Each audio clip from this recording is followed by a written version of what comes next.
میں کوئی حصہ ہی نہیں۔ اب تیسرا درجہ وَمَن يَشْرِي نَفْسَهُ ابْتِغَاءَ مَرْضَاتِ اللَّهِ وَاللَّهُ رَءُوفٌ بِالْعِبَادِ يَا أَيُّهَا الَّذِينَ آمَنُوا ادْخُلُوا فِي السِّلْمِ كَافَّةً۔ اللہ پاک فرماتے ہیں تیسرا طبقہ پھر باقی رہ جائے گا، حشر کا میدان ہوگا، جنتی جنت کو چل پڑے گا، جن کا حصہ نہیں وہ جہنم کو چلے جائیں گے۔ مَا لَهُ فِي الْآخِرَةِ مِنْ خَلَاقٍ۔ جاؤ بھائی جہنم میں، تمہیں کیا بس دے دیا دنیا میں، یہاں آخرت میں آپ کے لیے کچھ نہیں۔ جو کہتے ہیں جان مال کے بدلے جنت، تم جنت میں چلے۔ اس ایک تیسرا طبقہ ہوگا۔ اب یہ قرآن کہتا ہے، میری گھر کی باتیں نہیں۔ وَمَن يَشْرِي نَفْسَهُ ابْتِغَاءَ مَرْضَاتِ اللَّهِ، وہ لوگ جنہوں نے خدا سے خدا کی رضا کی تجارت کی، خدا سے خدا کی رضا کی تجارت کی، نہ جنت کے لیے نہ آخرت کی کامیابی کے لیے، جان اور مال کا سودا خدا سے خدا کی رضا کے لیے، وہ بیٹھے رہے۔ سیرت نگاہ لکھتے ہیں، محدثین لکھتے ہیں کہ اللہ پاک فرشتوں سے کہیں گے جاؤ ان سے جا کے کہو جنتی جنت چلے گئے، جہنمی جہنم پہنچ گئے، ارے بھائی تم کدھر جاؤ گے؟ تمہیں نہ جہنم چاہیے، نہ دنیا مانگی، نہ آخرت مانگی، اسی طرح بیٹھے رہو۔ تو جب فرشتے جا کے ان کو مخاطب کریں گے تو جواب میں کہیں گے کہ میرے اللہ کے روح الامین، اللہ کے جو پیغام جب ہم تک پہنچ گیا، جا کے ہمارے مولا سے کہتے کہ آج بھی تیری رضا چاہیے، آج بھی تیری رضا چاہیے، اور کچھ نہیں چاہیے۔ جب یہ جواب اللہ تک پہنچے گا تو اللہ کہے گا فرشتوں سے کہ ان سے جا کے کہہ دو کہ مولا کہتا ہے میری رضا تو یہ ہے تمہیں جہنم میں ڈالنا ہے، میری رضا تو یہ ہے کہ تمہیں جہنم میں۔ ارے جب اس وقت کی وہ بات سنیں گے کہ ہمیں جہنم میں ڈال دینا مولا کی رضا ہے، اب آرڈر کو بھی نہیں دیکھیں گے، کود پڑیں گے جہنم میں، چھلانگے لگا دیں گے یہ سارے رضا والے۔ جب جائیں گے جہنم میں اس وقت عجیب نظارہ ہوگا۔ محدثین لکھتے ہیں کہ وہی آگ جو جہنمیوں کو جلا رہی ہوگی ان پہ جا کے گل و گلزار ہو جائے گی، ایک بال بھی نہیں جلے گا ان کا، اور وہ نظارہ جہنمی بھی دیکھیں گے جو ہمیں جلا رہی ہے ان کے اوپر۔ قُلْنَا يَا نَارُ بَرْدًا قُلْنَا يَا نَارُ بَرْدًا۔ اللہ پاک کی ذات نے جس وقت گل و گلزار کیا ابراہیم علیہ السلام پہ، اس آگ کو اس کی مثال کو قائم کر دیں گے کہ ان پہ ٹھنڈی ہو جا، اتنی بھی زیادہ نہ ٹھنڈی ہونا کہ ان کو تو سردی لگے ٹھٹر جائے، اور اتنی بھی تپش نہ رکھنا کہ یہ جلد جائے۔ وہ جل رہے ہوں گے، ان کا کچھ بھی نہیں بگڑ رہا ہوگا، اور فرشتے یہ نظارہ دیکھ کے حیران ہوں گے۔ جب اللہ پاک دوبارہ ان کو واپس نکالیں گے، جہنمیوں کے بھی آشکار کچھ لوگ انہی کی وجہ سے جہنمی بنے ہوتے ہیں جو دنیا میں ان کو جھٹلاتے رہے ہیں۔ یہ ویسے ہی ہیں، ان کے پاس جانا شرک ہے، ان کے پاس جانا بدعت ہے، ان کو جھٹلاتے رہے ہیں۔ آج وہ دیکھ رہے ہوں گے ارے ہمیں جلانے والی ان پہ گلزار ہو گئی ہے۔ ارے میرے مصطفیٰ کریم کھانا تناول کر کے اس دسترخوان کے ساتھ انگلیاں صاف کرتے تھے، اس کو کبھی دھویا نہیں جاتا تھا، بلکہ جلتی آگ تندور میں ہوتی تھی، اس میں ڈال کے نکال دیا جاتا تھا۔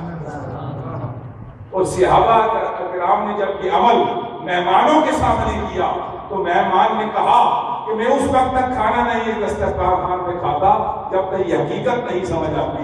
انہوں نے کہا مہمان جو ہوتا ہے اس کی اپنی ایک مزاج و شان ہوتا ہے گھر والوں کے لیے، تو میں آپ کو بتا دیتا ہوں یہ تو دنیا کی آگ ہے، خدا کی قسم جہنم کی لمبے لمبے جو وہاں پہ شرارے ہوتے ہیں، چنگاریاں ہوتی ہیں پہاڑ جتنی، اس کپڑے کو اس میں بھی ڈال دیا جائے تو اس کا ایک داغا بھی نہیں چلے گا۔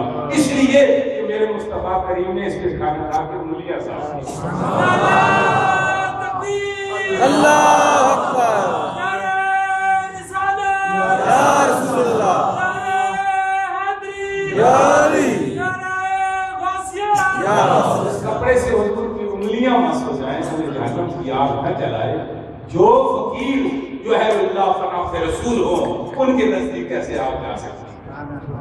تو حضرات ذی وقار جس وقت آپ کی ذات اقدس میں بات آپ کے سامنے پیش کر رہا تھا کہ دوبارہ ان کو باہر نکال کے پھر ان کو بٹھا دیں گے، پھر کہیں گے آپ سناؤ، پھر کہیں گے مولا تیری مرضی پہ راضی، تجھ پہ راضی ہیں، جیسے تو چاہے ویسے راضی ہیں۔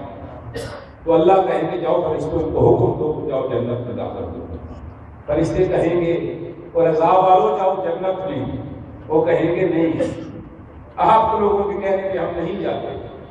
وہ جواب میں کہیں گے مولا یہ اپنی مرضی کرتے ہیں۔ اللہ کہے گا کہ اپنی ملکوتی قوت استعمال کرو اور انہیں گھسیٹ کے جنت میں لے جاؤ۔ فرشتے کو اللہ نے بڑی طاقت دی ہے، ایک بار مارے زمین پہ، دوسرا مارے آسمان پہ۔ جس وقت وہ فرشتے اور عذاب والوں کو جا کے پکڑ کے گھسیٹنے کی، کھینچنے کی کوشش کریں گے، سیرت نگار لکھتے ہیں کہ وہ جس وقت اپنی ملکوتی قوت استعمال کرے گا اور عذاب والا اپنی ملائکتی قوت استعمال کرے گا۔ ارے جب ملائکتی قوت کو اٹیک کرے گی، ملکوتی قوت عاجز ہے، ان کو ہلا سلفا نہیں سکیں گے۔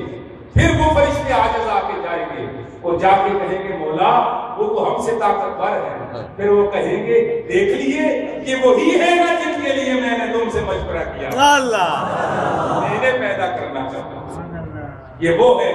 دیکھ لیے آدمی کی طاقت، جہنمی بھی نظارہ کر لیں گے، جنتی بھی کر لیں گے، اب فرشتے بھی کر چکے، اب کہیں گے کہ دیکھو اب یہ کیا کرتے ہیں۔ اب جا کے ان سے کہو کہ تمہارا رب یہ کہتا ہے کہ میں جنت میں چلا گیا ہوں، اب میں اپنے چہرے سے نقاب اٹھا کے تمہیں دیدار دے رہا ہوں۔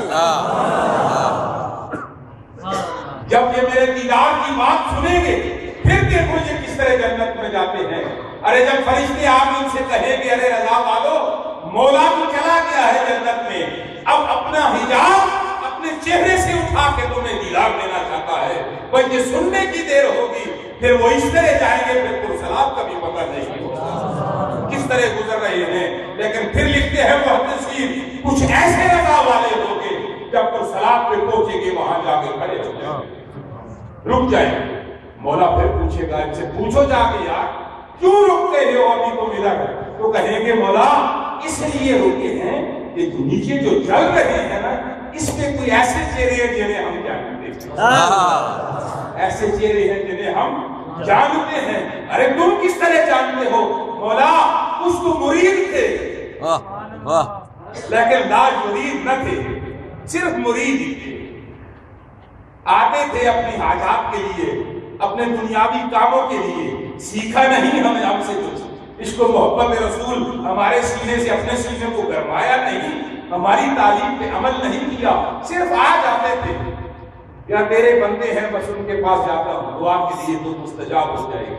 کچھ تو ایسے ہیں جو ہمارا تماشا دیکھنے کے لیے ہمارا تماشا دیکھنے کے لیے آتے ہیں۔ اللہ کو ولی کے پیر کیسا ہوتا ہے دیکھے جاتے۔ کچھ تو ایسے تھے کہ جو صرف لنگر کھانے کے لیے آتے، آ کے لنگر کھا کے چلے جاتے تھے، اپنی کیٹیگری ہوتی، لیکن ہم جانتے ہیں آتے تھے۔ مولا کہے گا ارے رضا والو تمہارے پاس میرے لیے آتے تھے نا؟ ہاں مولا تیرے لیے آتے تھے، تو پھر تم کیا چاہتے ہو؟ مولا یہی چاہتے ہیں کہ ہمارے ساتھ کیا بات ہے لج والو،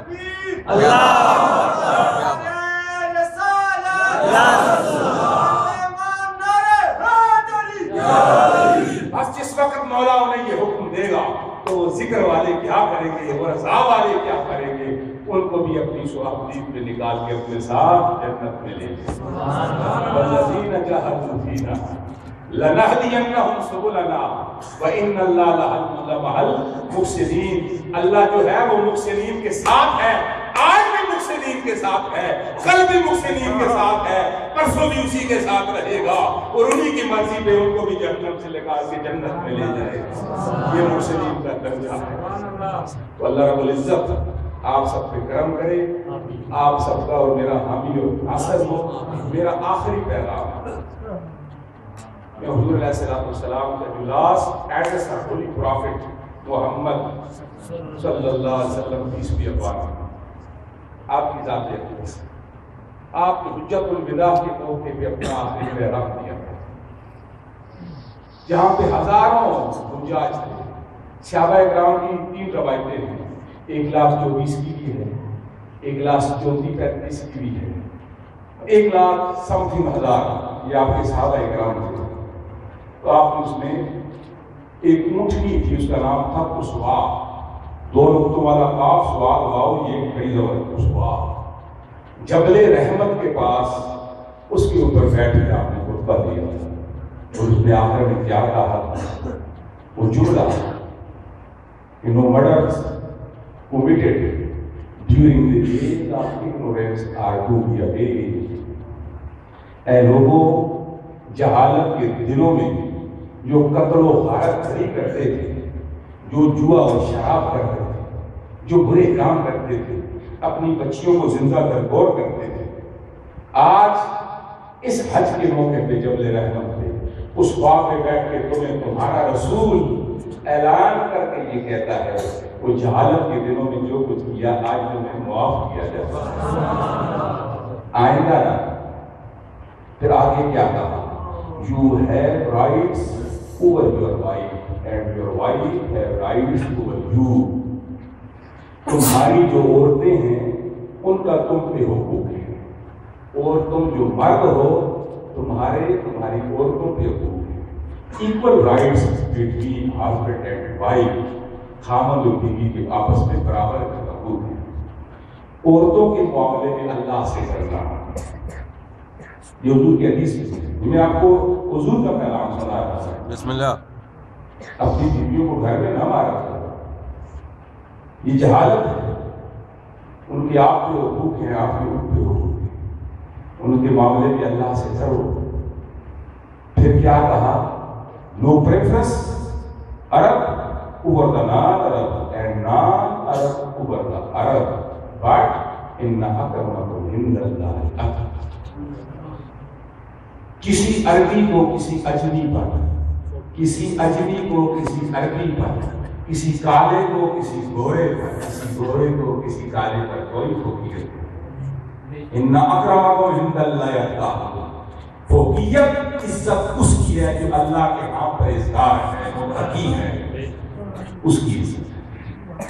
اور میرا ایک جملہ ہے، میں اپنی ڈائری پہ لکھتا ہوتا ہوں، شخصیت بلحاظ علم، فوقیت بلحاظ تقویٰ. یہ 2 باتیں ذہن میں رکھنا. پھر اس کے بعد کیا کہا؟ شرک نہ کرنا. پھر حضور نے یہ کہا کہ مجھے کوئی ڈر نہیں، کوئی خوف نہیں کہ میری امت شرک کرے. مجھے اس بات سے کوئی ڈر نہیں، میری امت میں کوئی مشرک نہیں ہوگا. ایک اللہ کو وحدہ لا شریک ماننے والے ہوں گے اور میری آخری نبی ہونے کی گواہی دے گی. مجھے اس بات کا ایک بات کا مجھے خطرہ ہے اور خوف ہے اس امت کے بارے میں. یہ حضور کا فرمان ہے.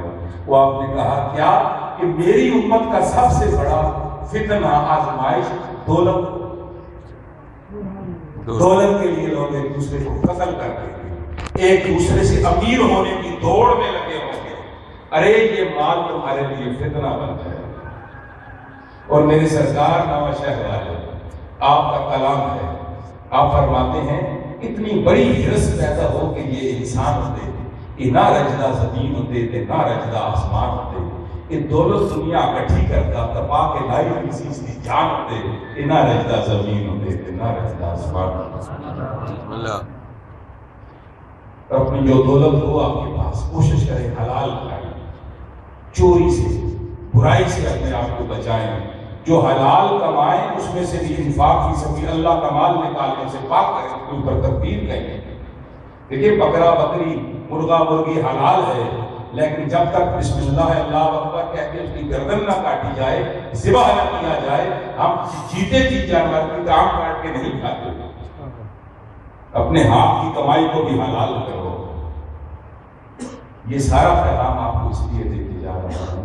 یہی معاشرے کی اصلاح ہے، یہی اپنی اصلاح ہے، یہی اللہ اس کے رسول کا حکم ہے، اور اسی سے قیامت کا حساب ہوگا اور اسی سے سرخ ہوگا.